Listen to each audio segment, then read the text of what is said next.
मसीह के प्यारे भाई बहनों, आज का वचन है मीका अध्याय 7 वचन 8 से पढ़ेंगे। उद्धार परमेश्वर ही से, उद्धार हमारे प्रभु यीशु मसीह ही से है और हमारा उद्धार कहीं नहीं है। वही हमें स्वतंत्र कर सकता है, वही हमें चंगा कर सकता है, वही हमें अनंत जीवन दे सकता है। आमीन।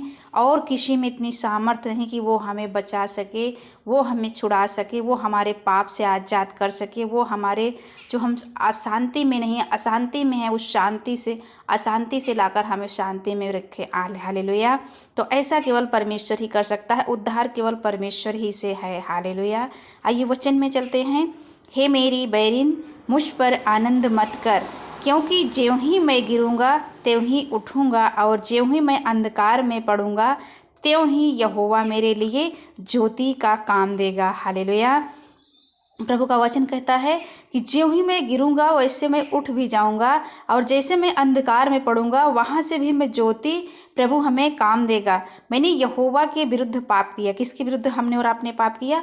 यहोवा परमेश्वर के विरुद्ध हम सब ने पाप किया है। इस कारण मैं उस समय तक उसके क्रोध को सहता रहूँगा जब तक कि वह मेरा मुकदमा लड़कर मेरा न्याय न चुकाए। हमें उस पर, परमेश्वर के ऊपर विश्वास रखना है कि जब तक, क्योंकि हमने उसके विरुद्ध में पाप किया है, इस कारण हम सब उस समय तक उसके क्रोध को सहते रहें जब तक कि वह हमारा और आपका मुकदमा लड़कर आपका हमारा न्याय ना चुकाएगा।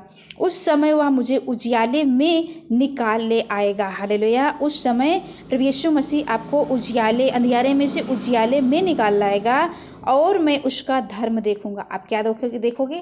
परमेश्वर के धर्म को देखोगे। तब मेरी बैरिन जो मुझसे यह कहती है कि तेरा परमेश्वर यहोवा कहाँ रहा, जो आपके बैरी हैं वो कहते हैं तेरा परमेश्वर यहोवा कहाँ रहा, वह भी उसे देखेगी और लज्जा से मुँह ढाँपेगी। वह भी यहोवा परमेश्वर को देखेगी और क्या करेगी? लज्जा से अपने मुँह को ढाँप लेगी। मैं अपनी आँखों से उसे देखूंगा, तब वह सड़कों की कीच के समान लताड़ी जाएगी। अपने आँखों से, आगे लिखा है, तेरे बाड़ों के बांधने के दिन उसकी सीमा बढ़ाई जाएगी। उस दिन अश्शूर से और मिस्र के नगरों से और मिस्र के और महानद के बीच के और समुद्र और पहाड़ के बीच के देशों से लोग तेरे पास आएंगे। ऐसे ऐसे लोग आप पर आएंगे। हालेलुया।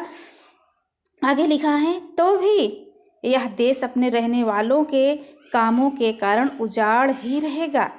आगे लिखा है, पर इस्राएल पर परमेश्वर की दया।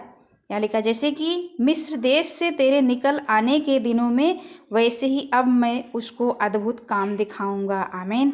तो परमेश्वर इस वचन के द्वारा आप सबको बहुत बहुत आशीष दे।